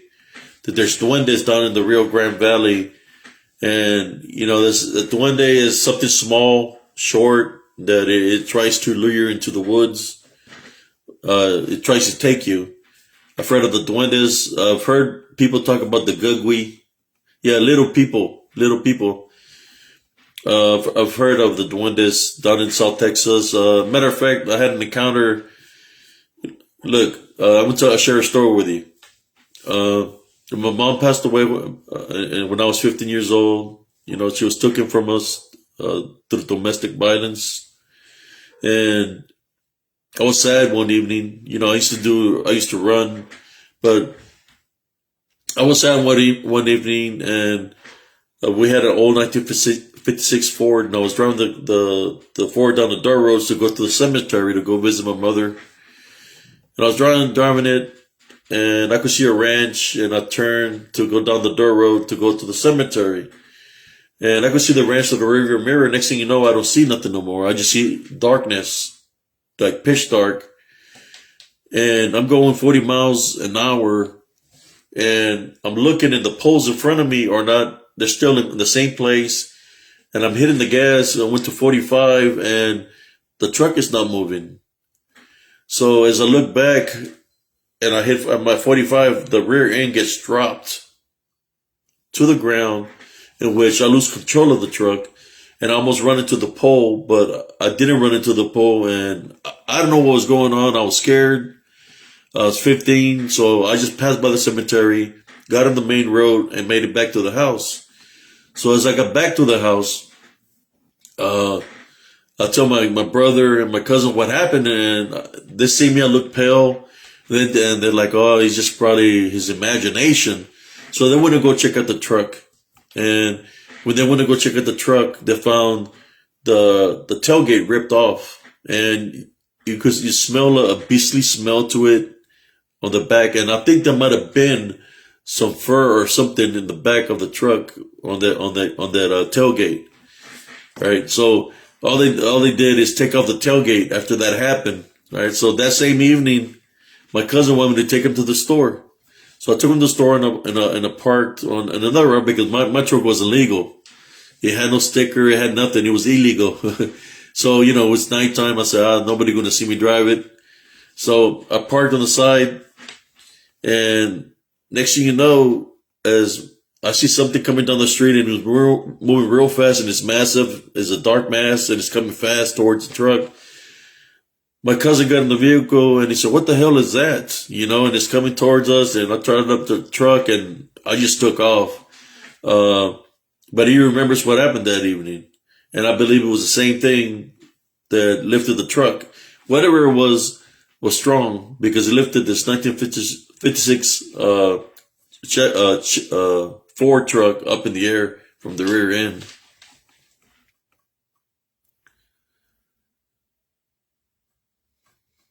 Of cats. You talking about the gugwi, or the little people were afraid of cats? Yeah, the cats have good senses also. I believe something was trying to eat my cat. I had two cats when I used to live in Elms Grove, and I had a little Chihuahua dog. whatever it was ripping the screen off the restroom door because that's where they slept. They slept. I know I had the cat litter in there. Whatever it was, the window wasn't that big, but he kept on ripping the screen off of it.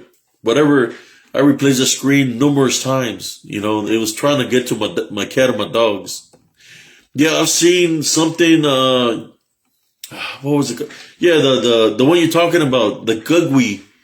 I seen one, man, I tell you, look, my hairs are raising when I seen this. One evening, I was doing laundry. And, the mobile home, my laundry room, the panel was missing from the side of the mobile home where the pipes go down to the bottom. So when I went to go check on my laundry, I seen something standing on top of my freaking dryer, right? It's standing there. You can see the fur on it. And he turns around and he's looking at me, right? He's looking at me. He's got little hands and he's looking at me. His hair is combed. It looks like a face of a person, like it looks freaked out, and I'm looking at it like, what the hell is this? So this is no possum, because I know how possums looks. I know how raccoons look. And I'm like, what the hell is this? So I'm looking at it and I go to grab my bat and I swing at it. And as I swing at it, it jumps, it goes down the hole and goes out of the house. But I believe I've seen the gugwe that you're talking about.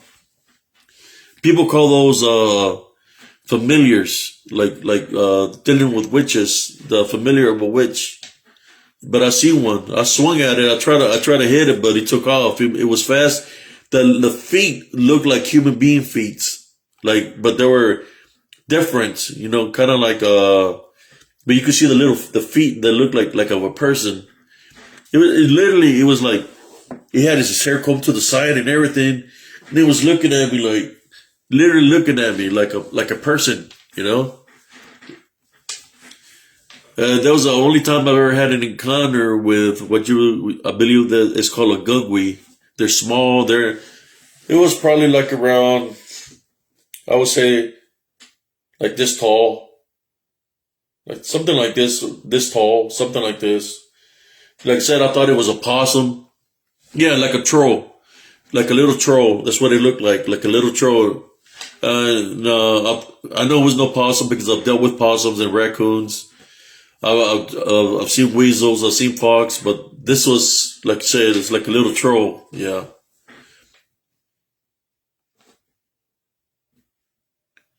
But I had the encounter, and it was on my washer, on my dryer, and it was around this tall. It's kind of fat, like this, like around this tall.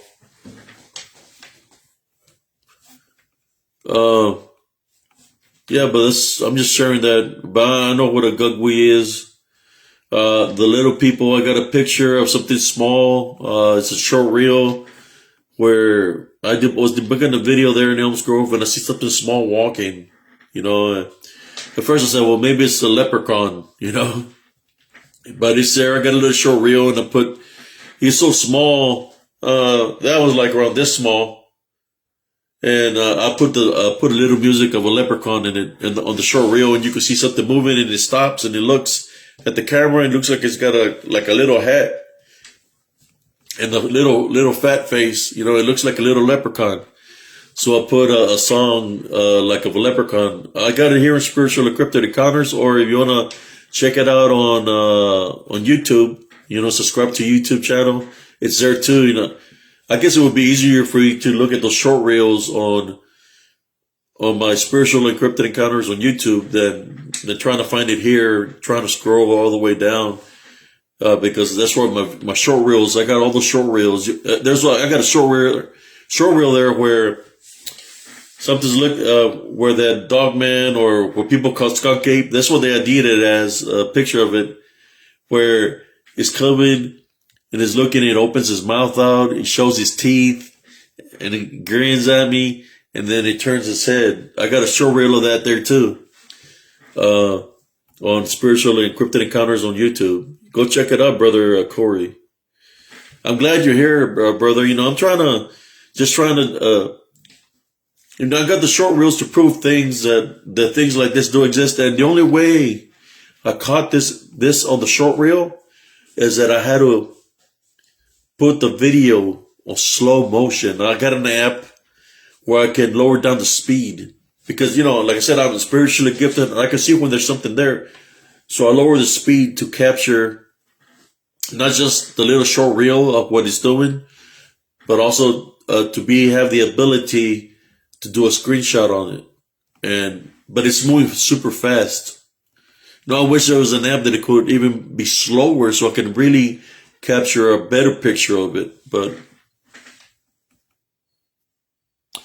I met you too, Brother Corey. I'm very happy you're here. Sister Joanne, she's always been here, a supporter. She was a supporter of my cousin Victor. Me and him would do videos. He'll get the Bible. He had a lot of wisdom and knowledge from the Bible.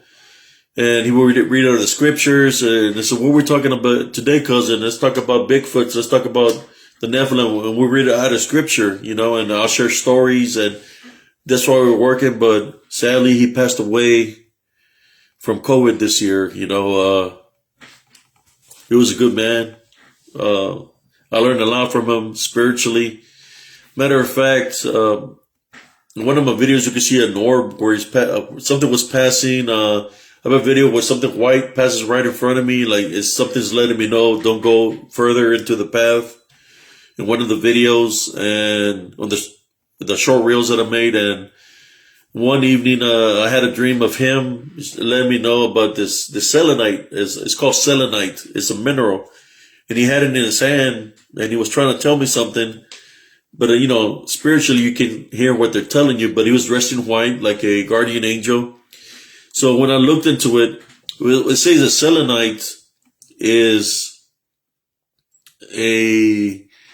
selenite attracts your guardian angel and angels to come and assist you. So I believe that's what Cousin Victor was telling me from the spiritual world, or from the other spiritual realm, letting me know that the selenite was good. So now I have selenite in my room. Again, my son has selenite because with the selenite, it also warns off negative energies, but the angels and your guardian angel is there to protect you from any kind of negative energies.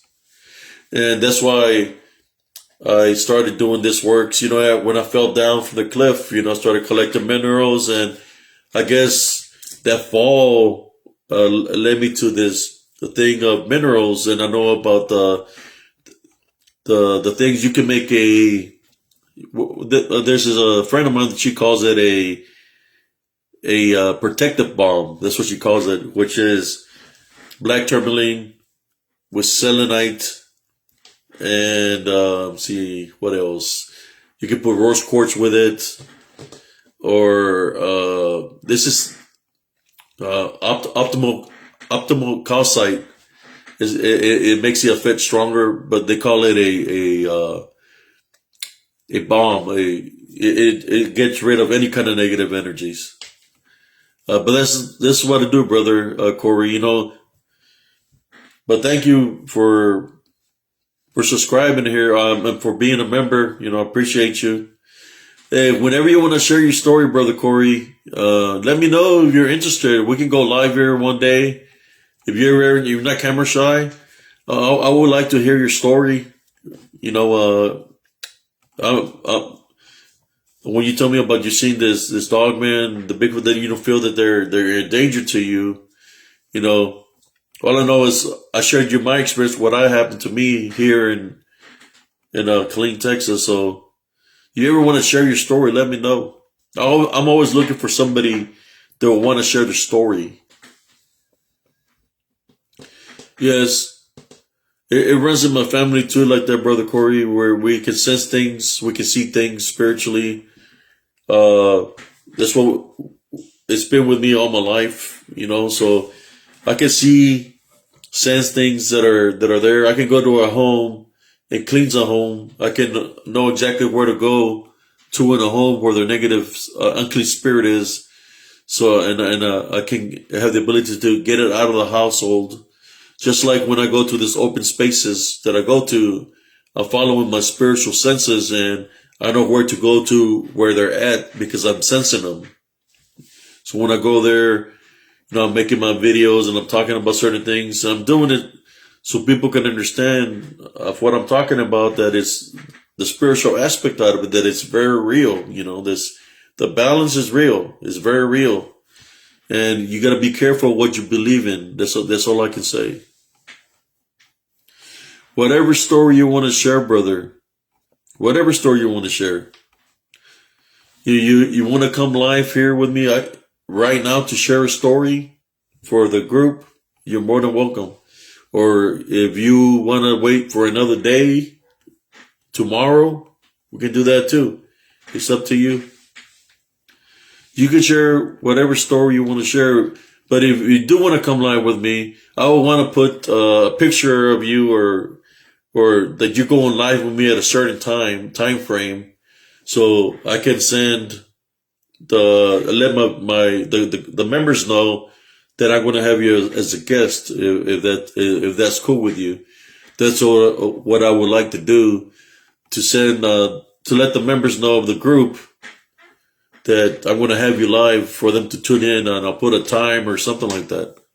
You just let me know when you're ready, if you ever want to do one. And I'm always here. I'm always all ears, man. I'm